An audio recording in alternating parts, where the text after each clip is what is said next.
ওম অখণ্ড সংহিতা বা অখণ্ড মণ্ডলেশ্বর শ্রী শ্রীমৎ স্বামী স্বরূপানন্দ পরমহংসদেবের উপদেশ বাণী দ্বিতীয় খণ্ড হইতে পাঠ।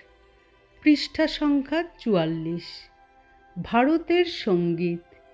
শ্রী শ্রী বাবামণি বলিলেন, ভারতবর্ষ সবচেয়ে বেশি গান গেয়েছে ভগবানকে নিয়ে। গানের ভিতর দিয়ে সে পরম দেবতার মোহন বংশী শোনে। প্রার্থনা, ধ্যান, জপ প্রভৃতির মতো সে গানকেও ভগবৎ সাধনার শ্রেষ্ঠ এক পথ বলে গ্রহণ করেছে।